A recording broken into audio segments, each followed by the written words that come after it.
whatever they do, they were being watched. Now, I suspect those people knew that they knew that that was happening, so that was some incentive for them to be doing something they should be.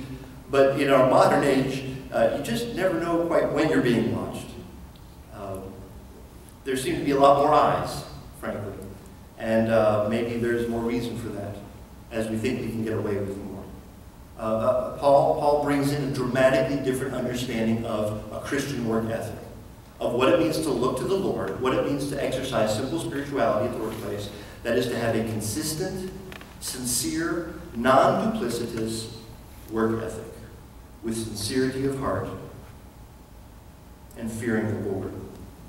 I really like what he says in verse 23, whatever you do your work heartily. The word, it's really fun. The word to work heartily, in the Greek, it says work from your soul. Isn't that beautiful? Work from your soul, work from your heart. Don't just do okay, I got to get it done, and then I got other things to do. Make it something that you do from your heart. And you know what? When we do that, people notice that. People notice that we're not just trying to get it done just to check it off the list and move on to our next project. People see the quality of work that is done from the heart. I've talked to a couple of you have said this, and this is my philosophy of ministry. And it's, if I can't do something excellently, if I can't do something that is just top grade, top rate, I don't really want to do it. People come in and they say, well, yeah, it was okay, a little sloppy at parts, this, that, the other. I want to do something that people look at and they say, wow, that was just very impactful. That was very meaningful. That was well done. I don't mean slick Hollywood kind of thing. I want people to see that, hey, we put our heart into this project. That thing came from our soul. And we worked from our soul for the Lord. Work heartily as for the Lord rather than for men. I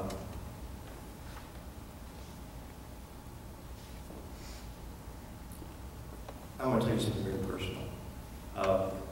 I really struggled with that stuff, and I talked to somebody. I talked to somebody in between, and I said, "Wow, I'm not sure what was happening here." And this person said, "You're sensitive. You're sensitive to the issues that you're bringing up with the music and the worship and the kids and the marriage."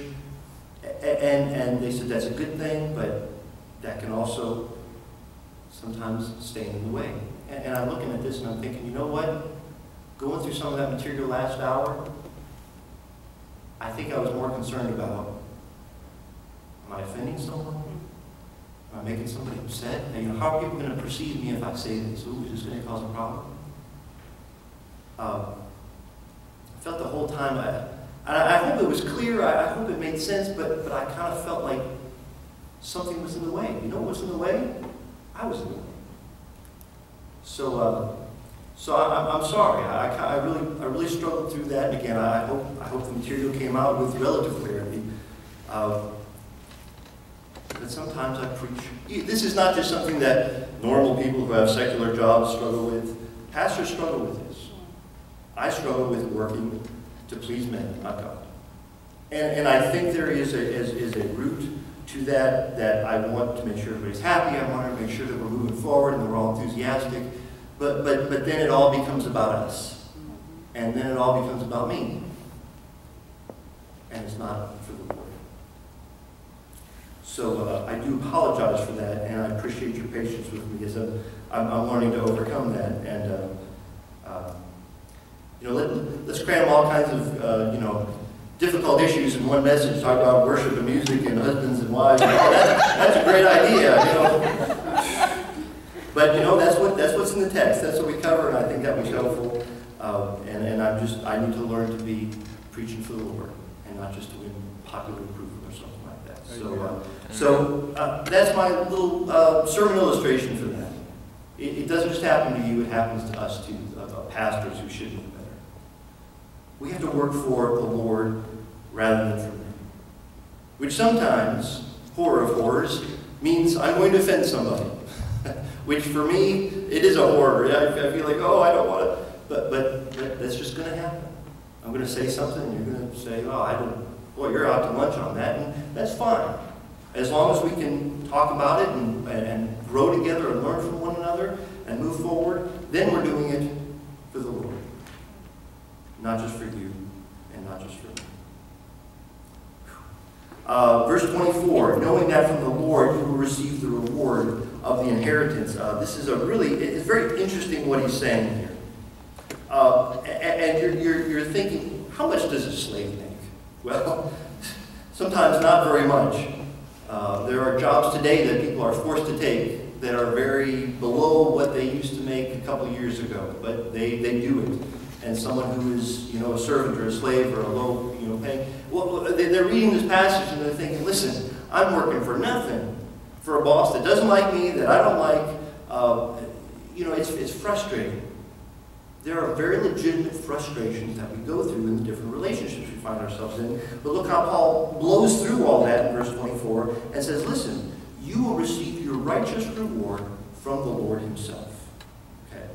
We receive compensation in this life. We receive our recompense for the things we do. We can argue that it's too much or too little or whatever. The reality is it is the Lord who rewards. And the reality is there's almost always food on the table. There's almost always clothes on the kids' backs. There's almost always a roof on our heads. And I understand people go through some difficult situations. But the reality is God is always taking care of us, giving us everything we need in this life, with the promise that there's so much more reward. I like how the NIV translates this idea of inheritance. So I'm just going to read Colossians 3:24 in the NIV. Since you know that you will receive an inheritance from the Lord as a reward. It is the Lord you are serving. Now think about that. Paycheck versus inheritance. Which one are we going to focus on? We can all gripe about the paycheck. We're working for an inheritance that comes directly from the Lord. And I think he's making a very key point here that reminds us, repositions our thinking. And that's what a lot of these relationships are, helping us to reposition our thinking. Helping to remind us that we need to love our wives sacrificially, that we need to be careful not to embitter our children or discourage our children. And in this case, it needs to remind us that it's not about the recompense. It's not about the paycheck. Yes, we need to get that to support our families and carry out our other duties that we have in life, but ultimately, it's about working for the Lord. And when our focus is there is not just a paycheck, there is an inheritance on the other side. And I really think that's a beautiful figure of speech that he uses there. That's a beautiful idea of balance there. It is the Lord Christ whom you serve. And it reminds me of the analogy we mentioned before about government. It could be a horrible, difficult, oppressive government like what they went through in first century Rome. But you know what? Obeying the government was a way of showing our obedience to God. It could be a terrible boss. This guy is just, it's terrible. He could be horrible. He could be abusive. I've been there. I know many of you have been there. But you know what? It's not about him. It's about the Lord. And sometimes we're in a position where we just have to endure those things. And we have to endure them well. And if we get a chance to hit the road, we do that. That's okay. The Lord gives us that opportunity. But it's also about making sure that we are living the virtues of the faith, even in the most difficult of relationships that we can be in. Then he continues in verse 25, for he who does wrong will receive the consequences of the wrong which he has done, and that without partiality. So what is Paul saying here? I think, and we have a little note on your sheet, Paul asserts in verse 25, chapter 3, verse 25, that the Lord will repay wrong even to believers. So he makes a big deal about the Lord is not partial. Well, again, we look at our master and say, hey, wait a minute, I'm free in Christ. I don't need to put up with this stuff. I don't need to, I'm underneath Christ. And he says, no, you still need to live according to your human obligations. And if we try to get out from underneath those human obligations, if we do wrong against them, if we don't obey our human masters, we're not let off the hook just because we're Christians. There is not partiality with the Lord. He will mete out reward to those who are faithful. He will mete out punishment, even to believers, not talking about eternal condemnation, but there is a sense of punishment. He will mete out punishment to those who do wrong. Because he doesn't pick favorites. He doesn't say, oh, well, you're a Christian, you get an extra, little. No, he doesn't do that. In fact, what we often see in Scripture is that Christians are held to a what? Higher standard. A higher standard. He's going to hold us to a higher standard than he would the unbeliever. So, I think it's just a fascinating discussion. We need to think about the relationship that we're in and realize that there's a way we can serve God and obey God beyond the difficulties of our work situation. I've been there, and I know you've been there as well. It can be heartbreaking. It can be frustrating. It can make you just. I've been in that way in church ministry.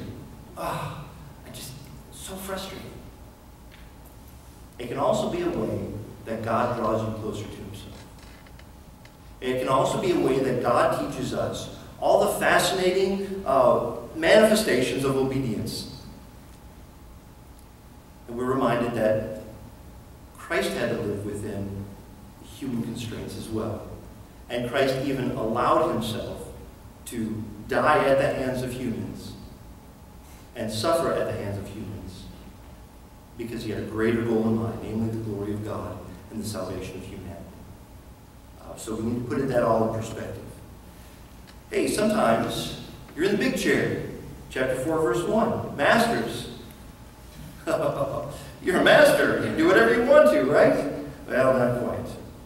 Masters. And I think the idea, if we're to be consistent with Ephesians, where he says in chapter 5, verse 21, he says, submit to one another.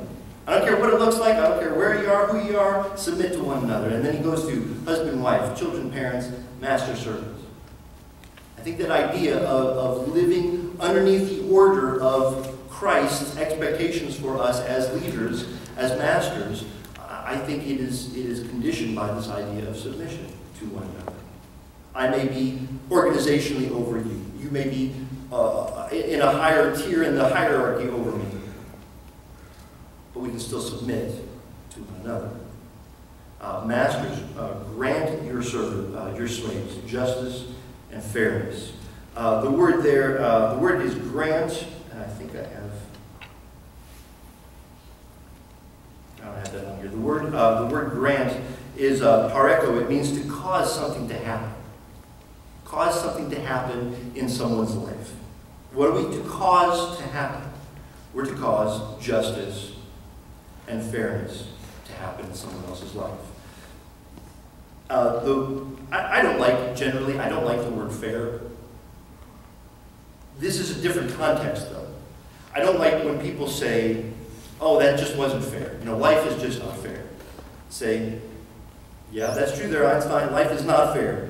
And there's nothing anywhere here or anywhere else that says it's going to be fair. And it's something that a pastor told me years ago that it stuck with me. You better be glad that life is not fair. Otherwise, we would be in eternal condemnation forever. It is because things aren't fair that God extended His grace that we did not deserve to save us from a hell that we did. So, fairness. That's one thing. That's when we're thinking about fair in a cosmic, universal sense, when things are not fair to me. But what if you are at the top and you have the opportunity to create fairness for someone else? Well, that's different. In fact, the word here for fair, it's the word evenness. It's isotes. Evenness, fairness, equity. It is used in 2 Corinthians 8, verses 13 and 14, where Paul is trying to tell the Corinthians, he's trying to say, listen, there are some people that are in need. You give to them, okay? Because guess what? Someday you may, I think he's referring to the Macedonians, I need to go back and check. It says, you help us support financially the difficulty that the Macedonians are going through, because guess what? Someday you may be in need. And then they will help support you, and there's isotes. There's even.